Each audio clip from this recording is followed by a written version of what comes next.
외국인 투자 촉진법에 의해서 규율을 하게 된다라고 하는 겁니다. 결국 지금 우리 책의 구조는 이런 식으로 되어 있어요.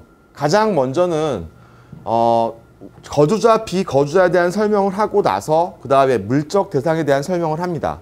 그리고 그 행위에서 기본적으로 누가 어떻게 할 것인지를 설명을 하게 되죠. 그 다음에 경상거래와 무역 자본거래를 나눠놓고 나서 경상거래에서 기본적으로 거주자가 어떤 경우에 관세청에 신고할지, 한국은행에 신고할지, 기재부에 신고할지가 정해지게 되는 거예요. 그리고 자본거래에서 마찬가지로 어떻게 규율하고 있는지가 나타나는 거죠.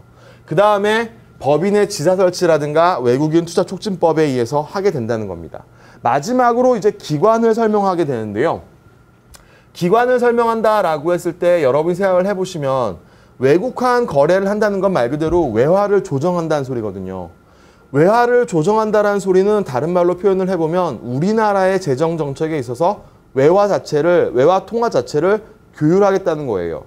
그러면 어떤 식이 되냐면 기재부가 있을 거고 한국은행이 있을 거고 그리고 이 사람이 기본적으로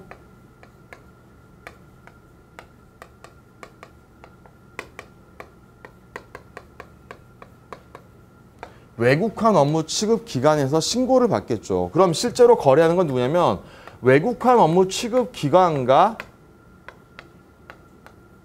고객이 하게 된다는 소리예요. 근데 고객이 거래를 함에 있어서 단순하게 외국환 업무 취급 기관, 그러니까 뭐 은행이라든가 증권사라든가 가서 거래를 함에 있어서 여러분이 한번 생각해 보시면 웬만한 사항은 전부 다 한국은행의 외국환 업무 취급 기관에서 신고가 된다라는 말이죠.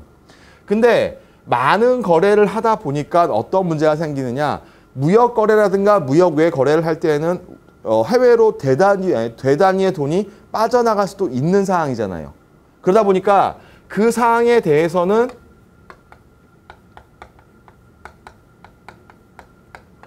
국세청에도 통보를 하도록 되어 있는 거죠. 그리고 일반 개인들이 기본적으로 외국에 나갈 때 돈을 가지고 나갈 수도 있죠. 명의자 수표를 바꾼다던가 아니면 현금으로 바꿔서 가지고 나갈 수도 있잖아요. 그런 부분들은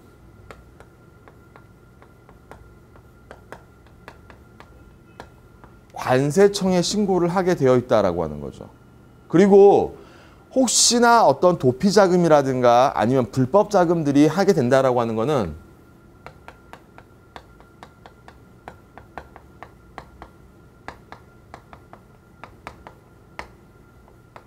금융정보분석원을 통해서 할 수도 있다라고 하는 겁니다. 근데 외국환 업무 취급 기관이 이렇게 보고 있으면 단순하게 고객과의 거래를 함에 있어서 이런 사람들한테 통보를 하기도 하지만 실제로 외국환 업무 취급 기관이 통보를 안 해주게 되면 모를 수도 있겠죠. 그러다 보니까 이런 부분에 대해서 감독이라든가 이런 걸 하기 위해서 중간에 누가 끼냐면 금감원이 끼게 됩니다. 그리고 이러한 외국환 업무 취급 기관의 등록에 있어서는 반드시 기재부에 등록을 하도록 하면서 기재부하고 한국은행 간에 서로 의견 도안을 통해서 외국환 업무 취급 기관을 규율할 수 있도록 하게 된다라고 하는 게 외국환 거래법의 목적이 되는 거죠. 그러니까 지금 여러분이 외국환 거래법이다라고 했을 때 실제로 보게 되면 어떤 현상이 발생하냐면 굉장히 외울 게 많아요. 왜냐하면 어떠한 이론이 들어가는 게 아니라 이러한 경우에는 국세청에 신고해야 되고 이러한 경우에는 관세청에 신고해야 되고 이러한 경우에는 뭐 한국은행에 신고해야 되고 말 그대로 여러분한테는 굉장히 많이 외워야 되는 사태가 발생을 하는 거죠. 그래서 그런 부분들을 먼저 이 구조를 이해하시고 나고 난 다음에 하나하나 파헤쳐 보는 게 중요하다라고 하는 거예요. 그래서 먼저 교재 2페이지 잠깐 보세요. 2페이지를 잠깐 보시게 되면 거기 보시게 되면 두 번째 줄에 국제 간 거래에서 거래 당사자가 소재하는 장소에서 바로 지급과 영수라고 되어 있는데 이제는 영수라는 말을 안 쓰고 수령이란 말을 씁니다. 수령이 이루어지도록 하는 수단을 외국환이라고 한다라고 하는 거죠. 그래서 거기 보시면 외국환은 거래 주체인 개인이나 기업들이 물품의 수출입인 무역거래, 용역 서비스의 이동인 무역의 거래 및 자본 거래에서 발생하는 채권과 채무를 금융기관을 통하여 결제하는 수단을 의미한다라는 소리예요. 그러니까 지금 보시게 되면 그 말 자체에서 외국환 거래법의 목적은 다 나왔다는 거죠. 무슨 소리예요? 외국환을 가지고서, 그죠? 기본적으로 경상거래와 자본거래를 함에 있어서 반드시 누구를 통해서 해라? 외국환 업무 취급기관을 통해서 하라는 소리예요. 그러면 이 구조에서 봤을 때 여러분이 생각할 수가 있는 거죠. 무슨 걸 생각할 수가 있냐면 고객은 반드시 외국환 업무 취급기관과 반드시 외국환 거래를 해야 돼요. 그래야만 고객이 개별적으로 거래하는 게 아니라 외국환 업무 취급기관과 거래하면서 나온 행위들을 전부 다 한국은행이나 국세청, 관세청, 금감원에 통보가 되게 될 수가 있다는 거죠. 그러므로 인해서 일반 개인들이 외국환 거래를 국가에서 통제할 수 있다라고 하는 목적이 생기게 되는 거예요. 무슨 말인지 아시겠죠?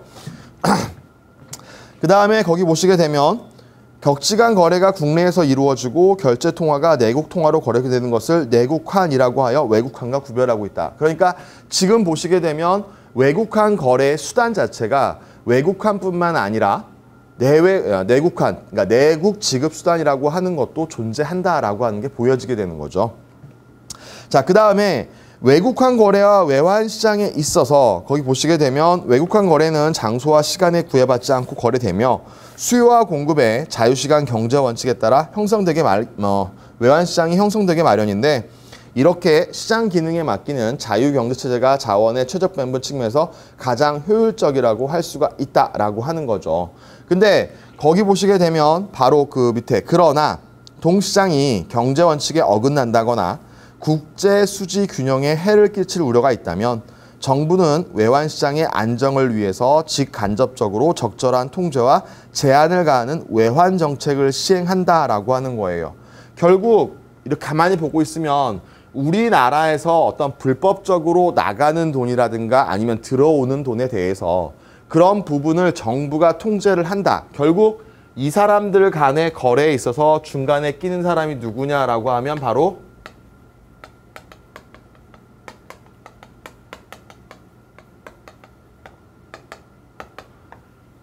여기를 통해서 거래를 하도록 함으로써 기본적으로 정부가 손쉽게 외환 정책을 총괄할 수 있도록 만들어준다라고 하는데 외국환 거래법에 의의가 있는 거죠.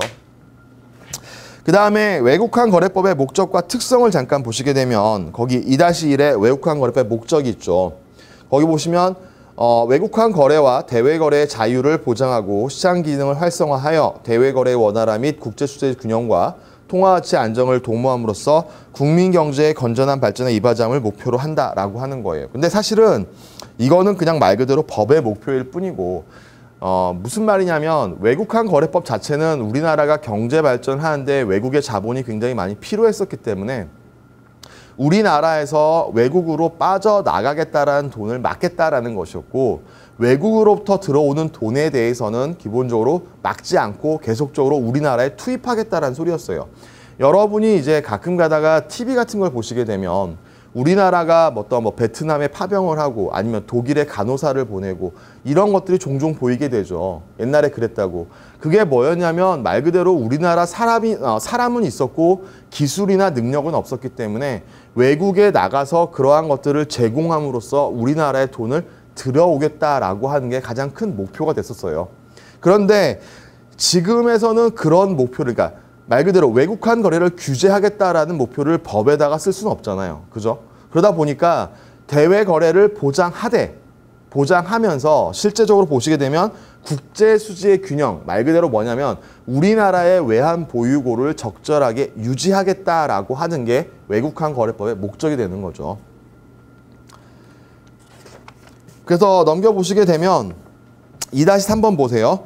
거기 법률적인 성격이라고 하는 게 있죠. 거기 보시면 외국환 거래법은 성격상 강행법규로서 단속 규정의 하나이기 때문에 법률 위반 시 법률 행위가 무효가 되는 것이 아니라 단속을 목적으로 그것을 금지하거나 제한하는 것이므로 거기 보시면 벌칙 적용만 있고 자체의 사법상 효력에는 영향이 없는 특별법이다라고 하는 거예요. 무슨 말이냐면 단속 규정이잖아요. 가령 예를 들어서 여러분 이제 그 TV에서 그런 건 많이 보시죠.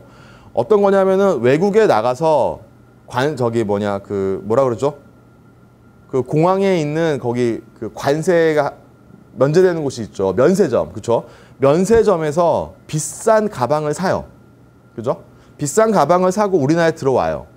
근데 우리나라에 들어왔을 때 우리가 일정 금액 이상은 걸리게 되어 있잖아요. 그죠?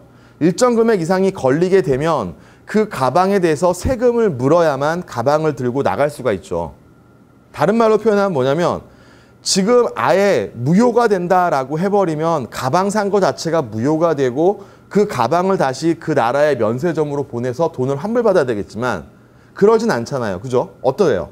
말 그대로 걸렸으면 그거에 대한 세금을 내게 되면 가방 들고 나올 수 있는 거잖아요. 그죠? 그러니까 무슨 말이냐면 행위 자체에는 영향이 없어요. 근데 그 행위 자체에 대해서 어떠한 벌칙 규정이 있다라고 했을 때 그 벌칙은 수행해야만 그 행위를 유효하게 만들 수가 있다는 거죠. 그게 뭐냐면 바로 단속 규정이라고 하는 거예요. 그러니까 결과적으로 보면 뭐냐면 행위 자체를 먼저 한다라고 해서 무효가 되는 건 아닙니다. 대신에 그 행위에 대해서 어떻게 돼요? 벌칙만 있다라고 하는 걸 여러분이 생각하시면 되겠죠.